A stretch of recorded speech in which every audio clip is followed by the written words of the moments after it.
And this movie is a phenomenal achievement. And there has been so many music movies out there. What did you want to achieve with this movie that was different? Well, we wanted to give, I think, the film audience a different experience in the same way we wanted to give ourselves a different creative experience. So many concert movies are sort of the same. We figured if we could maybe weave a story in there, a dramatic arc into it, that it would give it something more interesting, create there's like a hybrid of a couple different genres that would just make for a more interesting movie. And it's kind of a little bit of a greatest hits of, there's a lot of set pieces that were from past shows. You know, Metallica used to do a lot of really theatrical stuff back in the 80s, and there are a lot of kids, really young kids, that are asking about a lot. What about the statue, and what about the crosses, and what about all these crazy things we used to do 20 years ago? And obviously we've never been one to sort of spend a lot of time in our past. Occasionally we sort of throw a nod back to what we used to do, just, I'd say mostly for the kids that weren't even, obviously not just alive, but weren't even sort of floating in the ether or whatever at that time. This was actually staged for the movie. This is not something you really took out on your own. Well, obviously the stage was created for the film. There is the possibility of touring the stage at some point. So if the movie is successful and if there's if it's something that we want to drag out and schlep around the world, then maybe we'll do that. I don't think there's an urgency to do that. It's something that you could come back to 5 years from now, 10 years from now, even like Roger Waters came back to the wall 20 years later, 30 years later.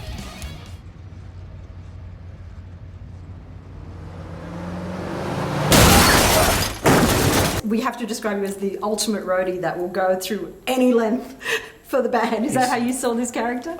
He's like a huge fan and a roadie, and he wakes up in the morning and breathes and eats and sleeps, and hopefully he'll die Metallica. You know, he'll do anything for them.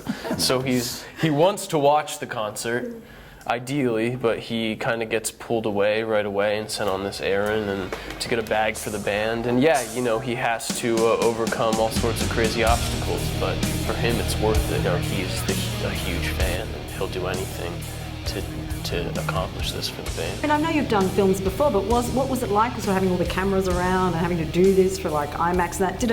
Did you have to think about that, or you really just did your thing? Kind of used to having cameras around. We did Some Kind of Monster. We've done lots of other footage of us just being in the studio. This was a whole nother level, you know, when you're self-financing your own movie and you see how much it costs to have a 3D camera following you around. It's like, all right, we'll pay a little more attention to this, but be as natural as possible. And we set this up as good as possible. You know, it was really, we were filming this movie and then we allowed the crowd in and make it into a show. So the film came first in this thing. So it is shot extremely well. We were shooting for the experience of what it would be like actually being on stage with us and trying to, like, you know, project a larger than life sort of thing, because we knew it was going to be IMAX and in 3D. It has a very enigmatic ending, which I think people are really asking a lot of questions about, aren't they? When we were writing it, there was a beautiful Iranian film called The Separation that has a very